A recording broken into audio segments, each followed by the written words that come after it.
অন্তরটা যদি ধনী হয়ে যায়, অন্তরটা যদি সুশিক্ষায় শিক্ষিত হয়ে যায়, অন্তরটা যদি নবীর সুন্নাতের মালা গলায় পরানোর জন্য আপনাকে ধাক্কা ধাক্কা ধাক্কা ধাক্কি করে, অন্তরটা যদি বারবার আখিরাতের কথাগুলো স্মরণ করিয়া দেয়, অন্তর যদি বারবার জান্নাতের কথা স্মরণ করিয়া দেয়, অন্তর যদি বারবার জাহান্নামের ভয়গুলো ধাক্কা মেরে আপনার ভিতরে ঢোকাইয়া দেয়, তাহলে আপনি আল্লাহর প্রেমে পড়ার জন্য, আল্লাহকে খোঁজার জন্য, আল্লাহকে পাওয়ার জন্য, নবীর আদর্শ অনুযায়ী চলার জন্য, নবীর সুন্নতের মালা গলায় পরার জন্য, আপনার আমার সন্তানকে কোরআন ও হাদিস এবং সুশিক্ষায় শিক্ষিত করার জন্য ওই মানুষ আর দুনিয়ার লোভ লালসা তার মধ্যে যাপন না কইরা শুধু আখিরাতের যাপন করার জন্য সন্তান আদিদেরকে কোরআন ও হাদিসের সুশিক্ষায় শিক্ষিত করার জন্য দৌড়ায়। তারাই হলো কামিয়াব পিতামাতা, তারাই হলো ইমানদার পিতামাতা, তারাই হইলেন আদর্শ সন্তান, তারাই হলো শিক্ষিত সন্তান। দুনিয়ায় বিশ্ববিদ্যালয় কলেজের মধ্যে পড়ালেখা কইরা দুনিয়ার শিক্ষিত হওয়া যায়, মির্জাপুর কলেজে ডিগ্রি লইয়া শিক্ষিত দুনিয়ার শিক্ষিত হওয়া যায়, কিন্তু আল্লাহকে পাওয়ার জন্য শিক্ষিত হওয়া যায় না। আল্লাহকে পাওয়ার জন্য শিক্ষিত হওয়ার যদি তোমার প্রয়োজন হয়, তাহলে কোরআন ও হাদিস অন্তরকে শিক্ষা দিতে হবে। আমরা পিতামাতা কি করি জানেন? দুনিয়া লাভবানের জন্য সন্তানকে বড় বড় কলেজ ইউনিভার্সিটির মধ্যে আমরা ভর্তি করিয়ে দেই, যেন তারা সুশিক্ষায় শিক্ষিত হয়ে টাকা উপার্জন করতে পারে, গাড়ি বাড়ি করতে পারে এবং দুনিয়ার মধ্যে যেন মানুষের কাছে সম্মানই পায়, সম্মানওয়ালা ব্যক্তি হয়, টাকার কারণে যেন মানুষ তাদেরকে সম্মান দেয়। এই সম্মান, এই সম্পদ, এই টাকা, এই বাড়ি গাড়ি আখিরাতে কোনো কাজে আসবে নি? আওয়াজ দিয়ে বলেন না, কাজে আসবে? আসবে না। আপনার আমার সন্তানকে সুশিক্ষায় শিক্ষিত করতে হলে আগে নবীর আদর্শ শিখাতে হবে, নবীর সুন্নতের মালা গলায় পরাতে হবে এবং কোরআন ও হাদিস তাকে জানাতে হবে।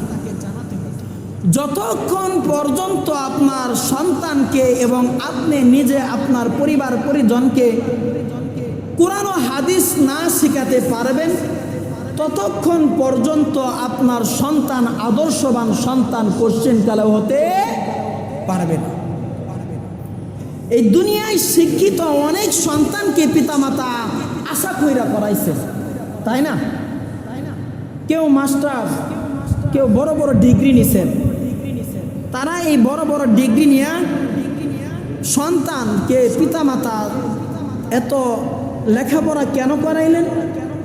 যেন এই সন্তান আমাকে সম্মান করে, এই সন্তানের কারণে যেন সমস্ত মানুষ আমাকে সম্মান দেয়, তার পিতাকে সম্মান দেয়। এই তাকাইয়া দেখো না, অমুকে এত বড় ডিগ্রি লয়ে আসছে, তার পিতা ওই ডিগ্রিওয়ালা সন্তানের পিতা তিনি। এই আশা আকাঙ্ক্ষায় ওই পিতামাতা তাদেরকে বড় বড় ডিগ্রি নেওয়ায়, হয়তো টাকার ক্ষমতার কারণে, না হয় কোনো কোনো পিতামাতা শরীরের রক্ত, শরীরের পানিগুলা ঝরাইয়া তারা সন্তানকে পড়ালেখা করায়। এই পড়ালেখা তো বড় বড় ডিগ্রি নেওয়ার পর শেষ বয়সে যখন বাবার দাড়ি পেকে যায়, চুল পেকে যায়, মা লাঠি দ্বারা হাঁটতে পারে না, চলতে পারে না, তখন ওই পিতামাতাকে রাইখা সন্তান তার স্ত্রী সন্তানাদি পরিবার লইয়া অনেক দূর প্রান্তরে চলে যায়। হয়তো সপ্তাহে একবার, মাসে একবার খোঁজ লয়, কেমন আছেন বলে না, আম্মা কেমন আছেন, মা কেমন আছেন, আম্মা বাবা কেমন আছে, এটা বলে না। ব্যস্ততার কারণে মা ডাক দিতে পারে না, আচ্ছা এখন রাখি, এখন ব্যস্ত আছি, আবার পরে ফোন করব। এই ব্যস্ততার কারণে তারা পিতামাতার খোঁজ নিতে পারে না। যদি তারা আদর্শবান সন্তান হতো, জোহরের নামাজ আদায় কইরা খানা খাওয়ার টাইম তখন ওই খানা খাওয়ার ফাঁকের মধ্যে ফোন দিবে, আম্মাজান কেমন আছেন? সর্বপ্রথম সালাম দিবেন, আসসালামু আলাইকুম ওয়া রাহমাতুল্লাহ। আম্মাজান কেমন আছেন? আব্বা কি পাশে আছে? তিনি কেমন আছেন? আপনার কি খানা দানা খেয়েছেন? এরকম করে আদর্শবান পিতামাতার খোঁজ নেবে এবং বলবে, আপনার কি নামাজ হয়েছে? আপনি কি নামাজ আদায় করেছেন? আব্বাজান কি মসজিদের দিকে রওনা হয়? আদর্শবান সন্তান এরকম বলে কথা বলবে, আদবের সহিত, সম্মানের সহিত। আওয়াজ দিয়ে বলেন ঠিক কিনা? এই পিতামাতাকে জিজ্ঞাসা করনেওয়ালা সন্তান, তার ভিতরে আল্লাহর ওহির ইলম থাকার কারণে, কোরআনের ইলম থাকার কারণে, নবীর হাদিসের ইলম থাকার কারণে তারা আদর্শবান সন্তান হইয়া পিতামাতার খেদমতে নিয়োজিত হয়ে, তাই না? এই জন্যই বলছেন, তোমরা সন্তানকে সুশিক্ষায় শিক্ষিত করো, তারা যেন পথভ্রষ্ট না হয়ে যায়। কি হয়ে যায়? পথভ্রষ্ট না হয়ে যায়। তারা যেন সঠিক রাস্তায় চলে এবং গোটা পরিবারদের হাত ধইরা যেন জান্নাতে প্রবেশ করিয়া। এটাই হলো আদর্শবান সন্তান। এইগুলো কথা বলার কারণ একটা, সম্পদ। কি সম্পদ? টাকা পয়সা, বাড়ি গাড়ি। ওই যে সন্তানকে শিক্ষিত বানাইলাম, বাড়ি গাড়ি করলো, টাকা করলো, এইগুলা করার কারণে পিতা মাতাও পাইল। এই সম্পদ, টাকা পয়সা, লোভ, লালসা, মায়া, মোহাব্বত খরচ করা, আবার টাকা উপার্জন করা, এইগুলাই টেনশনে, এইগুলা টাকার পিছনে, টাকার গোলামি ওই সন্তান করতে করতে পিতামাতায় আলিশান বাড়িতে বসে থাকতে থাকতে আর আল্লাহর নাম জবান দ্বারা, সন্তান পিতামাতার জবান দ্বারা বের হয় না। ঠিক কিনা? এই সম্পদ তার থাকার কারণে, টাকা, মোহাব্বত, ভালোবাসা থাকার কারণে, গাড়ি বাড়ির এইগুলার মায়া মোহাব্বত থাকার কারণে, এসি করা গাড়িতে চইরা চলাফেরা করার কারণে তিনি আল্লাহর জিকির করা তার জবান দ্বারা বন্ধ হয়ে যায়, আল্লাহকে ডাকা বন্ধ হয়ে যায়, মানুষকে মানুষ মনে করা তার এই অন্তর দ্বারা মানুষকে মানুষ মনে করা এটা সম্ভব হয়। কথা বুঝে আসছে? বোঝাইতে পেরেছি?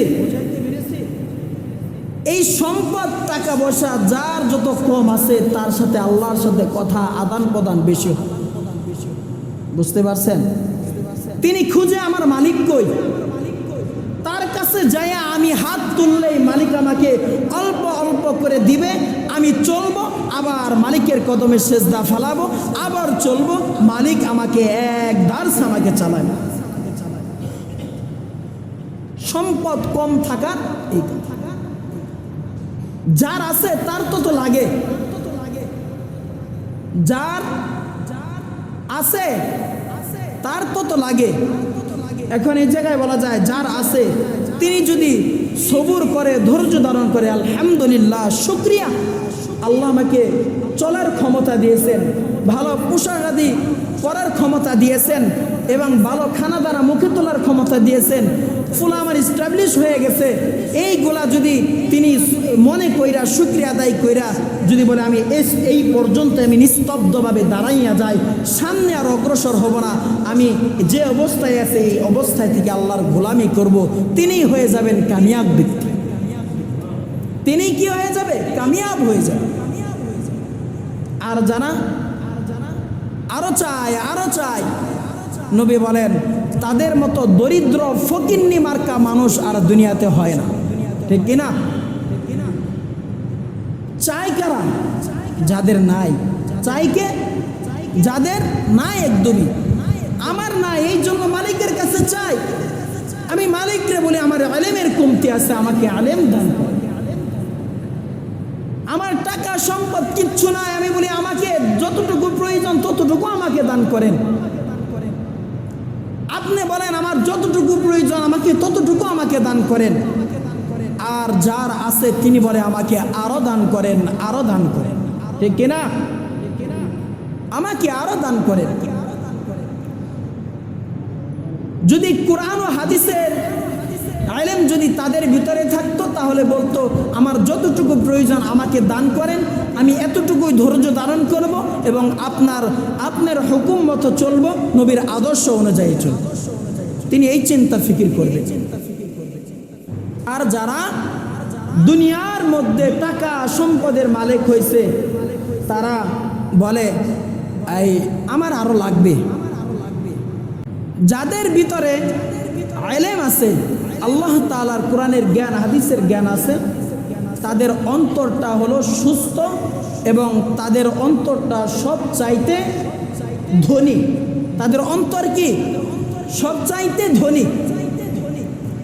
দুনিয়ার সম্পদ টাকা পয়সা যদি আপনার আমার থাকে এটা ধনী বলা হয় না, যাদের অন্তর ধনী তাদেরকেই ধনী বলা হয়। অন্তরের ধনী সব চাইতে বড় ধনী, অন্তরের ধনী চাইতে আর কোনো ধনী হতে পারে না। যদি তুমি আল্লাহর সাথে সম্পর্ক করতে চাও, যদি তুমি আল্লাহ ওয়ালা হতে চাও, ইমানদার বান্দা হতে চাও, তাহলে সর্বপ্রথম তোমাকে ওই ধনীওয়ালার নামটা খাতা থেকে কেটে ফেলতে হবে। মনে করতে হবে আমি চলার জন্য খাওয়ার জন্য আমারও যতটুকু আছে এতটুকু নিয়ে আমি সন্তুষ্ট, এবং এইগুলা নিয়েই আমি আল্লাহর হুকুম আহকাম, নবীর আদর্শ, নবীর সুন্নতের মালা গলায় জৌলাইয়া আমি এই মায়ার দুনিয়া ত্যাগ করিয়া আখিরাতের মধ্যে পাড়ি জমাইতে চাই। এই রকম বান্দা যদি কারো মধ্যে এই রকম গুণ যদি থাকে, তাহলে ওই বান্দাটা আল্লাহওয়ালা বুজুর্গওয়ালা জুনাইদ বাগদাদি রহমাতুল্লাহ আলাইহির মতো হয়ে যাবেন। সুবহানাল্লাহ বলবেন। তাহলে তিনি হযরত জুনাইদ বাগদাদি রহমাতুল্লাহ আলাইহির মতো হতে পারবেন। সম্পদ দ্বারা টাকা দ্বারা আল্লাহওয়ালা হওয়া যায় না। সম্পদ দ্বারা টাকা দ্বারা ক্ষমতা দ্বারা বুজুর্গ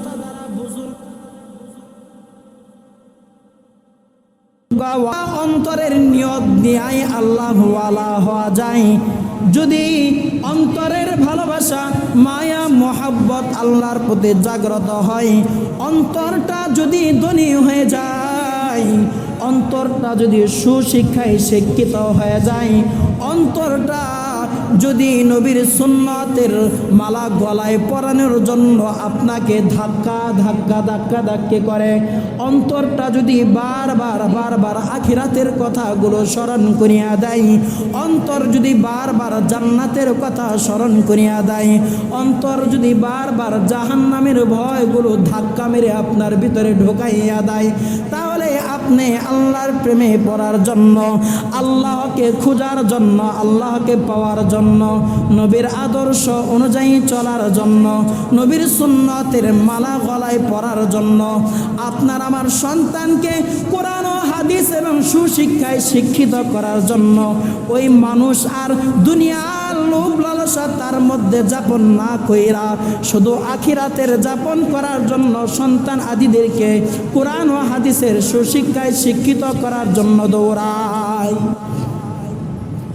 তারাই হলো কামিয়াব পিতামাতা, তারাই হলো ইমানদার পিতামাতা, তারাই হইলেন আদর্শ সন্তান, তারাই হলো শিক্ষিত সন্তান।